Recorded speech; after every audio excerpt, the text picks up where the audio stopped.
Hello everyone, and welcome to the first episode of Rhino Reviews. This is going to be my review series where I review things that I enjoy. I'm going to take a deep dive into whatever game that we check out, so ideally you won't even need to play the game to be able to explain it to someone else. So my first video game review is going to be Monster Hunter Rise. And while this is a game that knows where it wants to be and what it wants to be, I, as a Twitch streamer and YouTuber now, I guess, don't know what I want to do for that. So while this review is going on, I'm going to try and find my own little niche along the way. The format that we're going to use is a 6-rung ladder. We start at the history of the series, then move to the game's current installment, starting with the gameplay, then to the story, followed by the graphics, the music, and we finish up with any sort of cool technology or advancement that I may have missed or just feel like talking about today. This review will have spoilers, so if you want to skip them, I'm going to have a timestamp right here for where you to jump to, so you can go beat the game real quick, come back, and watch this review later. So without any more delay, let's begin.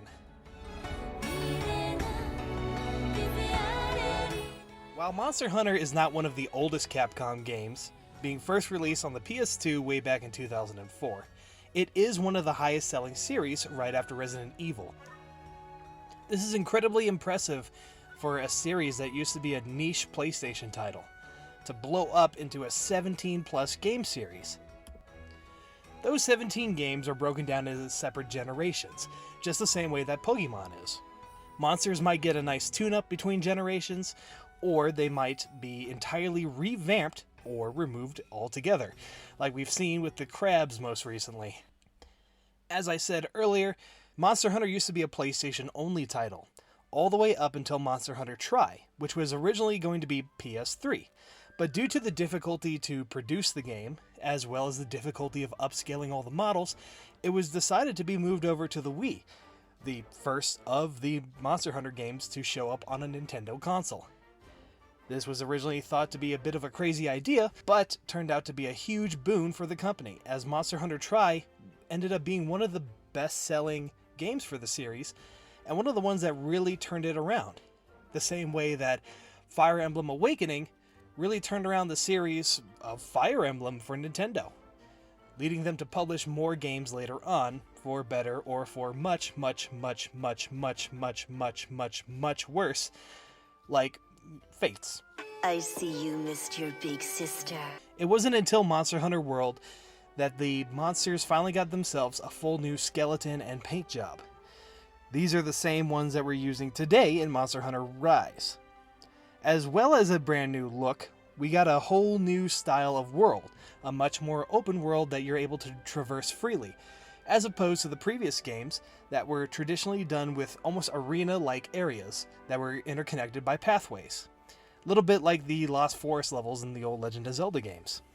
These open worlds were one of the biggest things that appealed to a lot of new players, and with a nasty word of westernization of a lot of the gameplay, Monster Hunter became open to newer players, ones who didn't need to go out and grind for 2 to 3 days in order to prep for one quest, which used to be the case. Now you can just run around the map and pick up the herbs, berries, and honey as you see fit.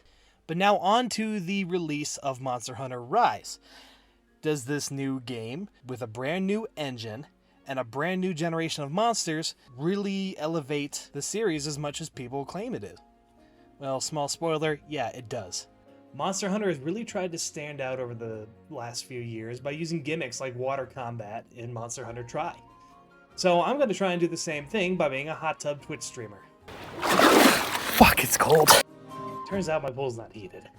I've currently experienced about all that the game has to offer at about 50 hours in. Not thoroughly in depth, like I haven't 100%ed the entire game.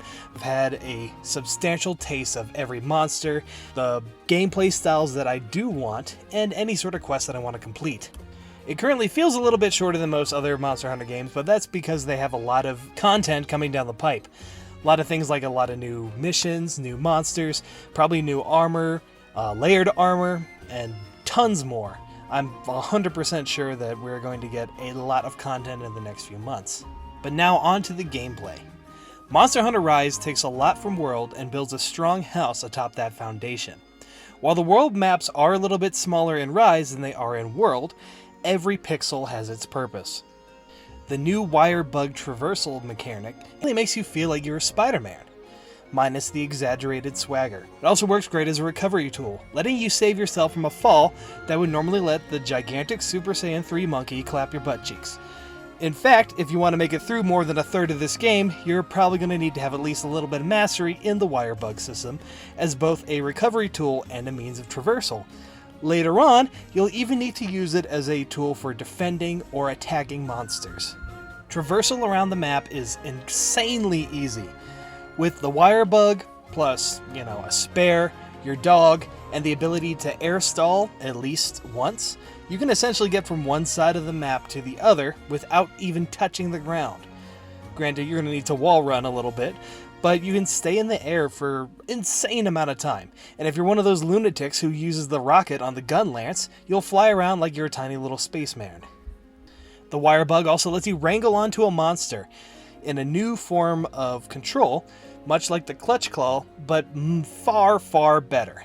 Instead, you now hop on top of the monster from the back, and you use the wire bug as if it's a marionette controlling the monster's limbs. You can use this to attack the enemy, to break off more little shiny parts, so you can use for better weapons and gear, or you can just smash its head right into the wall, stunning it.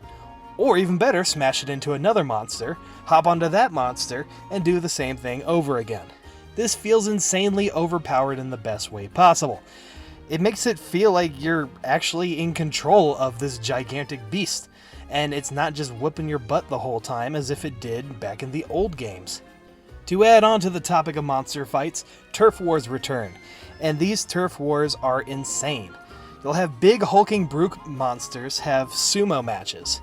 Flying wyverns toss and trash monsters around like falcons with a bunny. The bipedal T-Rex looking monsters will grab smaller ones in their mouth, like a dog with a chew toy, and just slam them about all over the place, throwing more of those monster pieces around and doing insane damage to each other.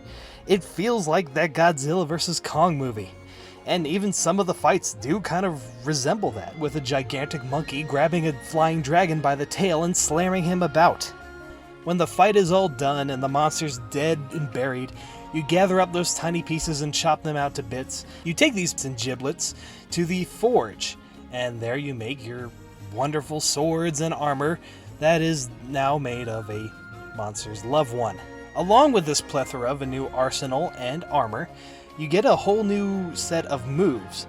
And while they're not the same as the moves from Monster Hunter Generations, they're actually fantastic replacements. Essentially, you get 2 moves, or modifiers, for your weapon, plus a move itself. The move is normally functioned using the L button plus A when your weapon is drawn. For example, on the Charge Blade, the first one is a Silkbind Shield.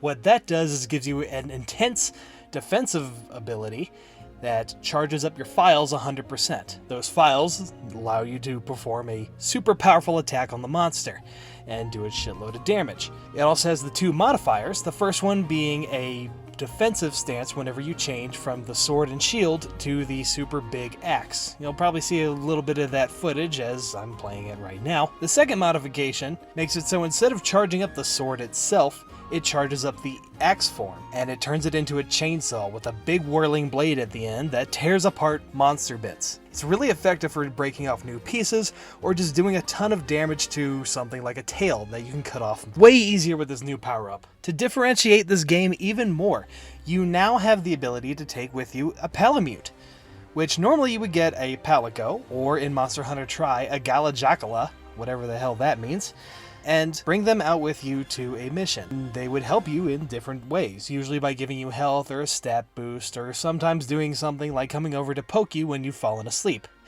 The Palamute does not have those abilities, and instead he does a lot more damage. He also looks 20 times as cooler, especially when he wears a little cowboy hat.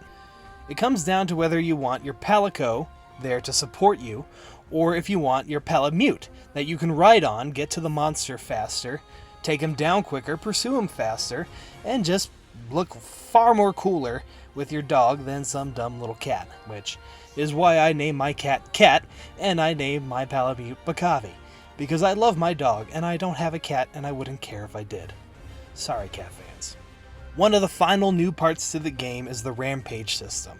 This is one that I've seen a lot of controversy about that people talk. Half the people love it, half the people hate it. I honestly don't get where the hate comes from, because I think tower defenses are still a lot of fun. And I think that's kind of what it comes down to. It's a super chaotic tower defense, where tons of monsters rush in, and you need to use both your weapons and any sort of tools that you can. This can include automatic gunners, barrel bombs, bamboo bombs, tools that the monsters drop when you defeat them, which is a little weird on why they're carrying all these bombs and exploding knives. Once you've defeated the designated amount of waves, the apex monster will show up in the later missions. This is a gigantic son of a bitch who will always destroy your first defensive line without any sort of resistance. I'm not even kidding, he walks in, he will tear everything apart, and if you're lucky, you might be able to get a good couple chips in at him. You know, hit him with a Dragonator, or maybe hit him with a good bomb. But he's going to make his way through, and you're going to need to start all over again. I'll talk a little bit more about them in the story mode. The one thing that I will say about these rampages is they don't have the same emotional effect that a siege did. When you fought the Zora Magdaros, it did feel like this was the last time it was ever going to happen. When you fought the gigantic Saren whale, it was epic. It felt like you had to hunt him down from the sands and then slowly prevent yourself from being eaten. Even the gigantic crab had a bit of a threat to it. Not to mention the ferocious Lao Shan Lung, which just slowly Godzilla'd his way through an entire castle. The rampage kind of takes out some of that emotional effect, because you know that there's going to be another one. And even when you do defeat the final guy, it's just kind of like, oh, it's on to the next one. However, I would not let this drag it down, as you only really need to do 2 or 3 of them. And if you want to, you can do more. And if you don't, you only need to do those 3. Until we get some DLC that changes that up, that's all you got. All in all, the game is a grind. It's always been a grind, it always will be a grind.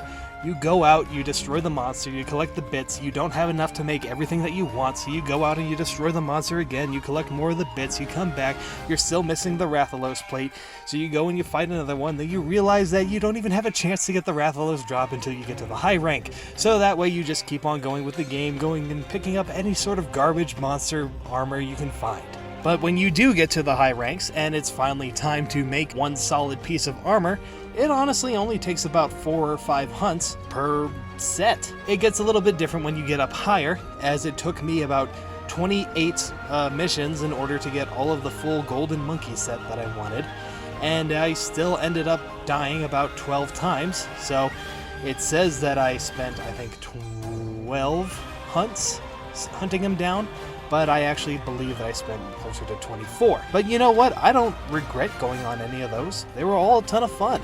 I got to hunt down a gigantic monkey and make him pay for the crimes of smashing me about. All in all, this gameplay is tight. It's very focused. It keeps everything right where it needs to be. You don't feel like you need to stretch to try and find something to do. There's always another hunt that you can go on. There's always more stuff to get. So the game is entirely dependent on how much you want to play. You want to play a ton? Go for it. You want to just do the bare minimal? Go for that too. And if you want to hop online, it's fantastic. It's going to let you join up with other people, hunt down those monsters quick as hell, and get back out to do the next mission. It's Monster Hunter at its absolute apex.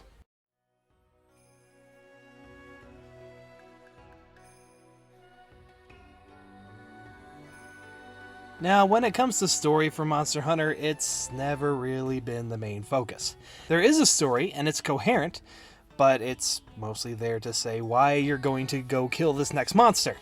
Personally, I don't need a lot of reason on why there is a 2-ton creature that has a nearly endless supply of its offspring and family rampaging about, that has the ability, and often with the appetite, to eat an entire herd of creatures that have been painstakingly farmed in order for you to survive. So in Monster Hunter Rise, the game starts with your player-made Abomination walking outside for just another day in this peaceful village when you spot an evil dragon in the sky and write it off as, you know, just one of those days. You meet up with the village chief, who tells you it's the time of the century for the village to be entirely annihilated by the calamity of thousands of monsters running through the village and killing everyone. He talks to you about how the last time this happened, the village was nearly destroyed. I mean, it obviously didn't succeed because you're here today, but he feels that it's time for this greenhorn to go out into the wild and finally save us all.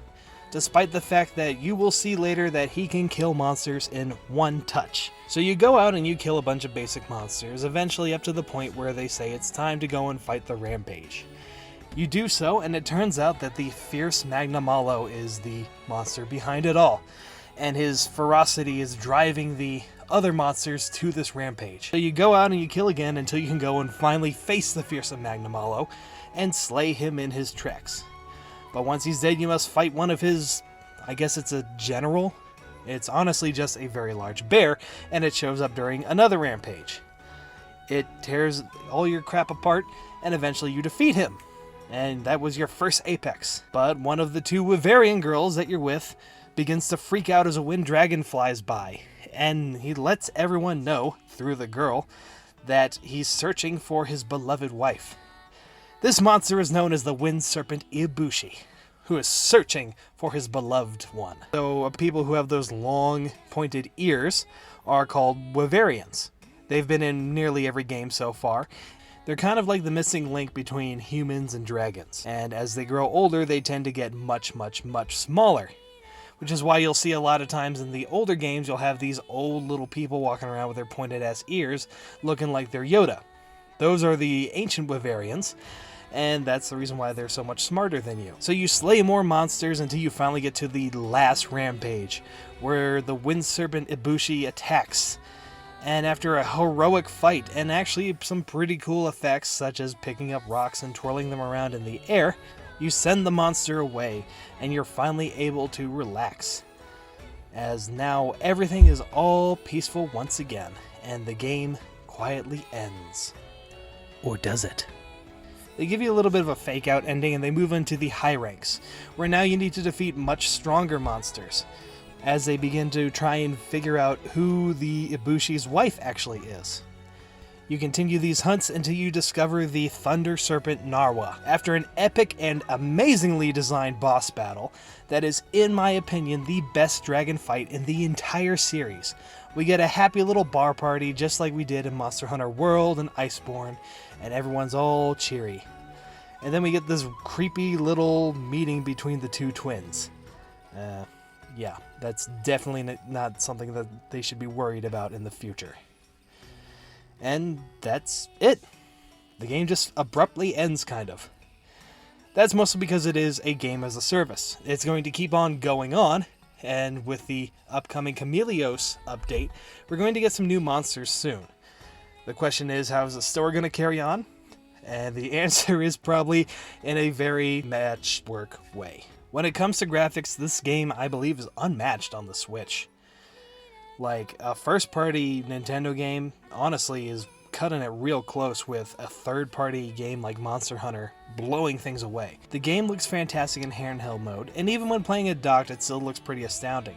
The monster models are adapted from the world models and show a ton of detail. Each locale has great and unique lighting effects, as well as some reflections that kind of make it feel like its own unique world and very, very alive.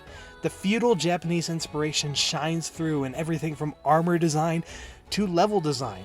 The color scheming drives home this really cool effect that the old Japanese armors did, where they would be these layers of purple or green and red, just very unnatural things that are incredibly beautiful. Monsters have dramatic intros that feel like Japanese poems, something that a writer would see out in the woods and write back about how horrifying the experience was for the home. The game drips with world-building lore and environmental storytelling that explains as much of a story as the actual story itself. Despite the fact that this world is full of giant creatures that would eat me in half a bite, I want to go and live there, just because it looks so beautiful.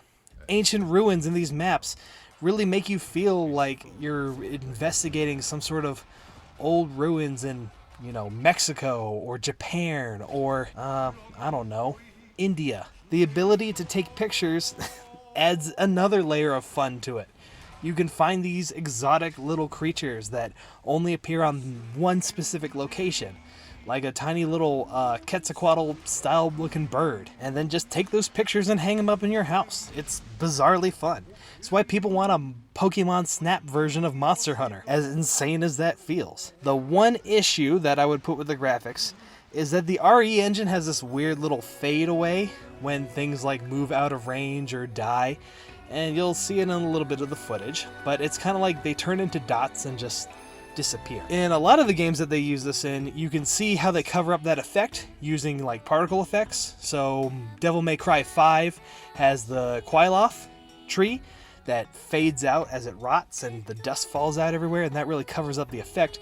But here in Monster Hunter, there's not that much that can do that. But the fact that that is the only issue that I have with it really says a lot about the game, and that I can gush for, 5 or 6 minutes and then complain for 2 seconds. While immersion normally isn't the name of the game of Switch game, it really pulls you in and it keeps you focused. It makes you want to learn more about this world. So it's taken years for Monster Hunter to reach such a level of perfection, but I'm chasing that money right now. So I'm going to become a beauty and style YouTuber, and I'm going to start by making my own brand new hairstyle. So I'm going to be calling this new style Le Dick. It's going to be really famous out in France, and I think you can see that it's looking pretty good. Now to talk about the music, it's perfect.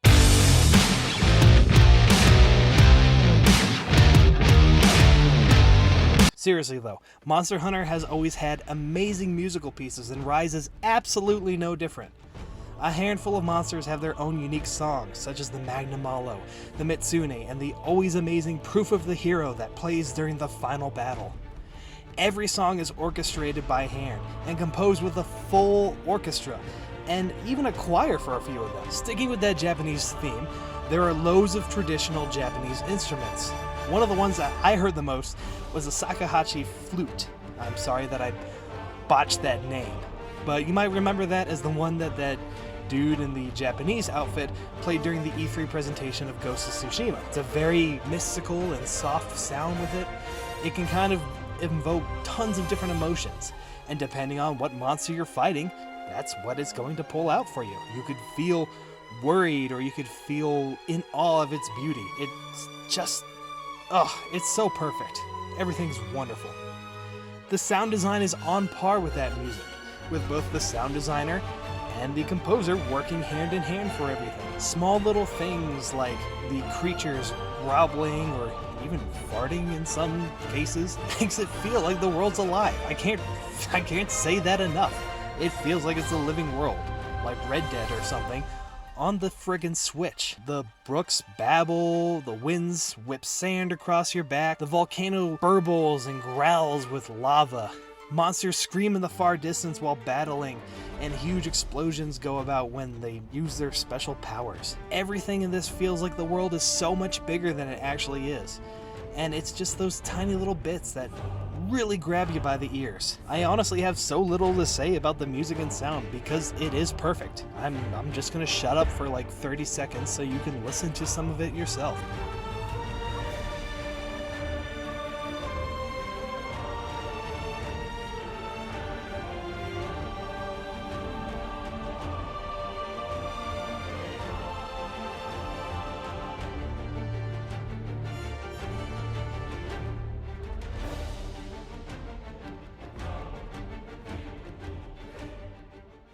Now for some cool technology, I did want to talk about the RE engine real quick. First off, it turns out it actually means Reach for the Moon and not the Resident Evil engine.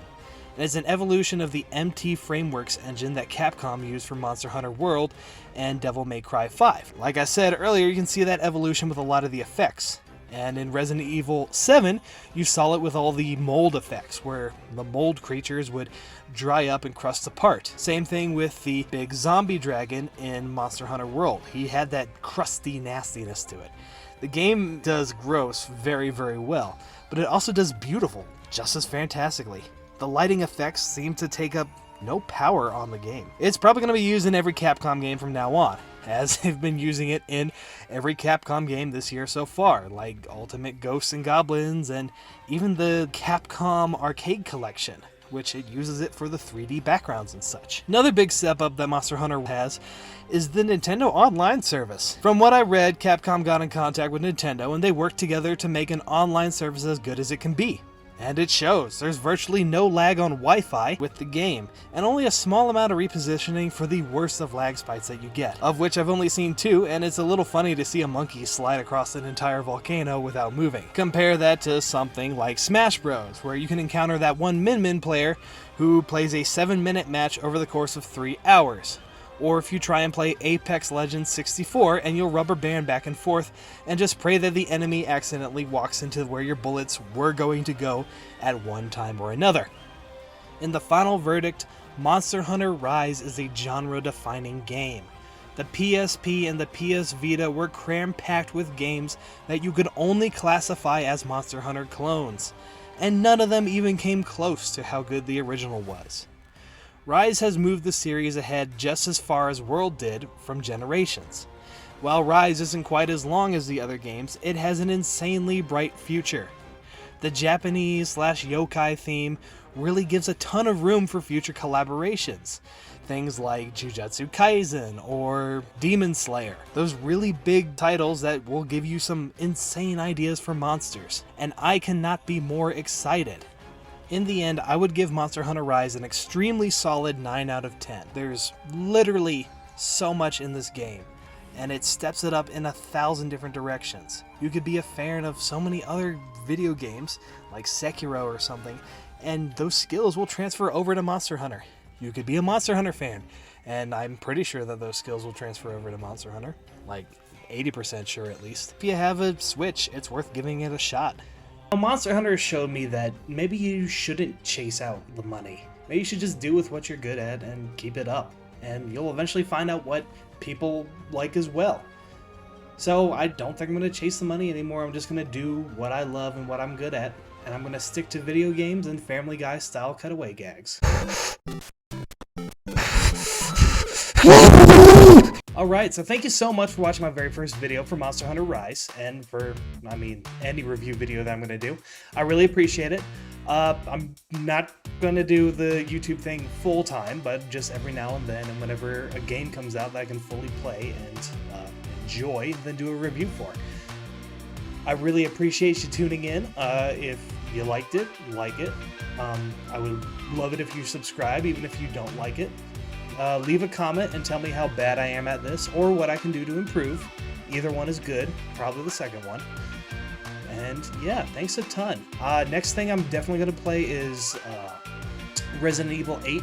Once that one comes out, I'm probably going to do a big stream for that on my Twitch channel, which is also in the link and all that such, as Albino Rhino with no eyes. And yeah, I really appreciate it all. Thank you very much.